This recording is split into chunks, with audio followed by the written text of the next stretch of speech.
जिस परंपरा की शुरुआत 2014 में आदरणीय प्रधानमंत्री जी ने इस काशी से प्रारंभ किया, आज उसकी एक नई कड़ी को जोड़ने के लिए जब आदरणीय प्रधानमंत्री जी स्वयं फिर से अपनी काशी में आए हैं, मैं काशी वासियों की ओर से आदरणीय प्रधानमंत्री जी का हृदय से स्वागत करता हूं, अभिनंदन करता हूं।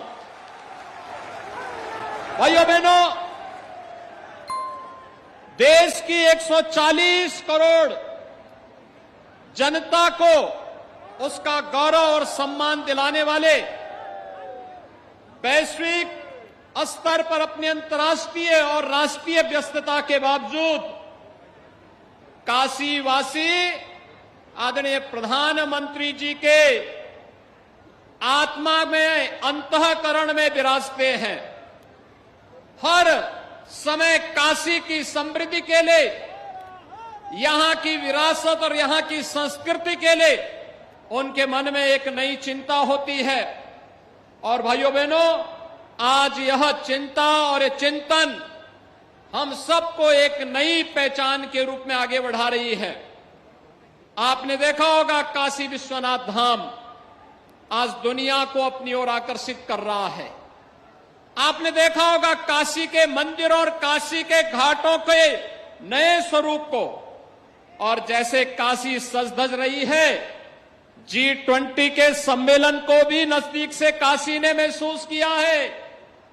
आजादी के अमृत महोत्सव वर्ष में भारत G20 समूह की अध्यक्षता आदरणीय प्रधानमंत्री जी के नेतृत्व में कर रहा है, तो संघाई सहयोग परिषद की ओर से 22-23 में काशी को सांस्कृतिक राजधानी के रूप में मान्यता देकर के काशी में उस सम्मेलन की अद्भुत छटा भी हम सब ने देखी है। काशी अपनी पुरातन काया के साथ साथ नए कलेवर के रूप में आगे बढ़ने का कार्य कर रही है, और आज काशी में 12,000 करोड़ रुपए से अधिक की परियोजनाओं को लेकर के आदरणीय प्रधानमंत्री जी का आगमन एक बार फिर से हुआ है। भाइयों बहनों, 9 वर्ष की, पिछले 9 वर्ष के अंदर नए भारत के रूप में भारत को नई पहचान दिलाने का जो कार्य आदरणीय प्रधानमंत्री जी ने किया है, 9 वर्ष के अपने सफलतम कार्यकाल के बाद आदरणीय प्रधानमंत्री जी आज काशी में पधारे हैं। इन 9 वर्षों में आपने देखा होगा दुनिया के अंदर देश के अलग अलग क्षेत्रों में, चाहे वह इंफ्रास्ट्रक्चर का हो, बाह्य सुरक्षा का हो, आंतरिक सुरक्षा का हो, या गरीब कल्याण का हो, विरासत और आस्था के सम्मान का हो, हर एक मोर्चे पर भारत ने एक नई सफलता की नई कहानी गढ़ी है। आज भारत के बारे में दुनिया का दृष्टिकोण बदला है। आज उत्तर प्रदेश के बारे में आदरणीय प्रधानमंत्री जी के नेतृत्व और मार्गदर्शन के कारण भारत और दुनिया की धारणा बदली है, और काशी के बारे में भी लोगों की धारणाएं बदली हैं। काशी जिस आस्था के लिए भारत तरसता था, आज उसका मूर्त रूप काशी में काशी विश्वनाथ धाम के रूप में हम सबको देखने को मिलता है। भारत माता की, भारत माता की, भारत माता की, हर हर महादेव। माता अन्नपूर्णा की जय, गंगा मैया की जय। उत्तर प्रदेश की राज्यपाल आनंदीबेन पटेल, मुख्यमंत्री श्रीमान योगी आदित्यनाथ जी, केंद्रीय मंत्रिमंडल के मेरे साथीगण, यूपी सरकार के मंत्रीगण, सांसद और विधायकगण, अलग अलग योजनाओं के सभी लाभार्थी और काशी के मेरे प्यारे भाइयों और बहनों,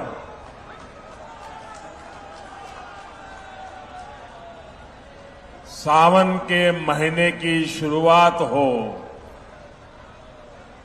बाबा विश्वनाथ और मां गंगा का आशीर्वाद हो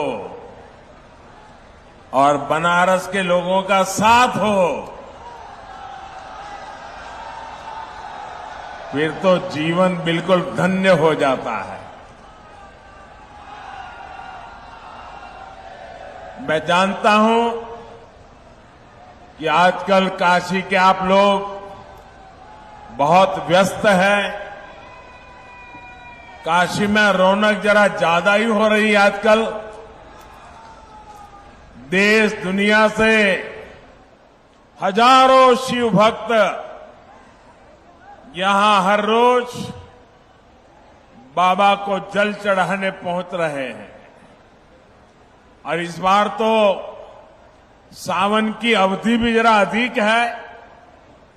ऐसे में इस बार बाबा के दर्शन के लिए रिकॉर्ड संख्या में श्रद्धालुओं का आना तय है।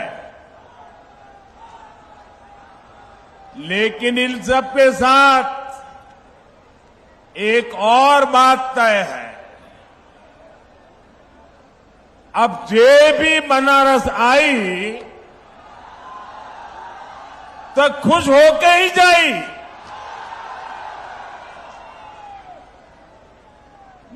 मुझे बहुत ज्यादा चिंता नहीं होती कि इतने सारे लोग आएंगे, बनारस में सब कैसे मैनेज होगा। काशी के लोग तो मुझे सिखा देते हैं, मैं उनको कोई चीज सिखा नहीं सकता हूं।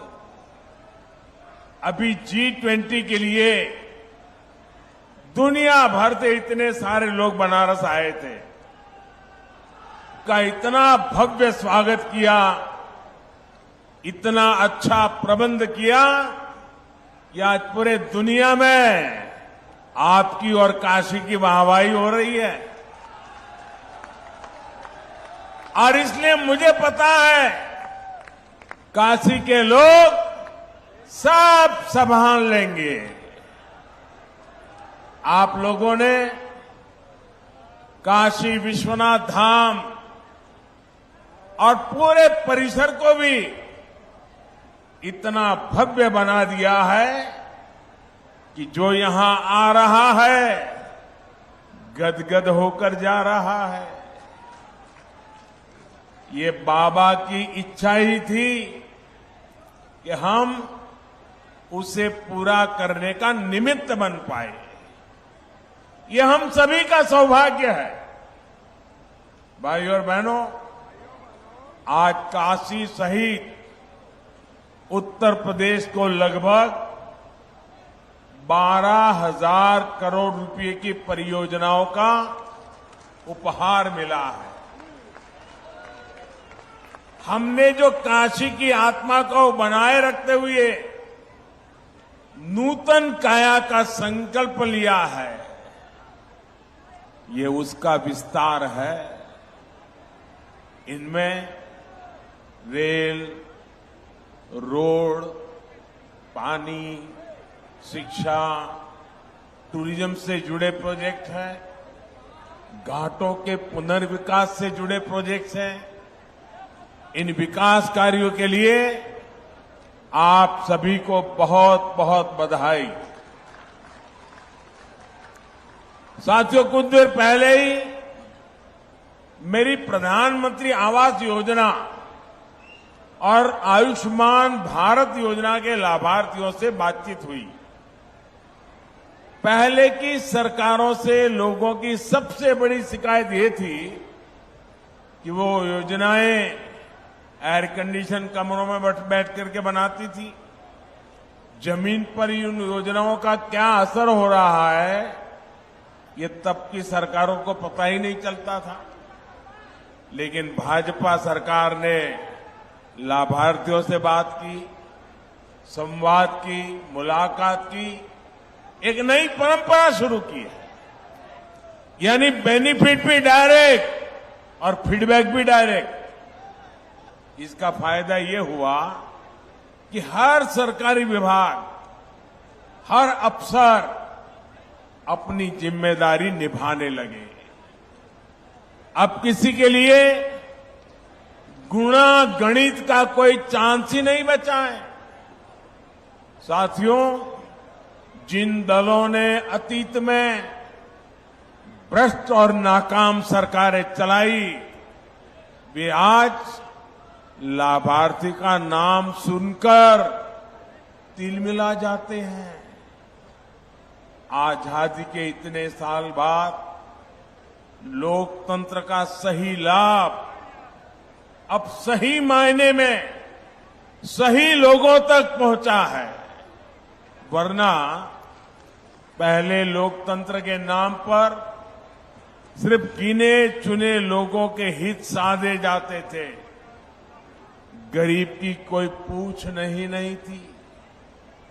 भाजपा सरकार में लाभार्थी वर्ग आज सच्चे सामाजिक न्याय और सच्चे सेक्युलरिज्म का उदाहरण बन गया है।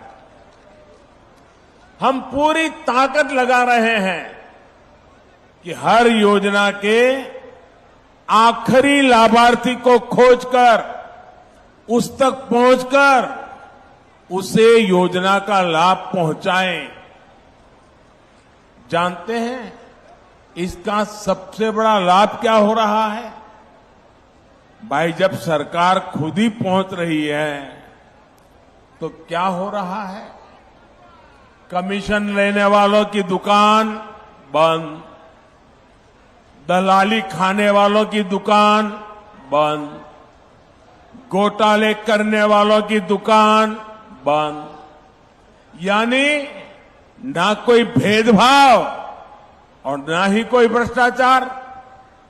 साथियों, बीते 9 वर्षों में हमने सिर्फ एक परिवार और एक पीढ़ी के लिए सिर्फ योजनाएं नहीं बनाई हैं, बल्कि आने वाली पीढ़ियों का भविष्य भी सुधर जाए, इसको ध्यान में रख करके काम किया है।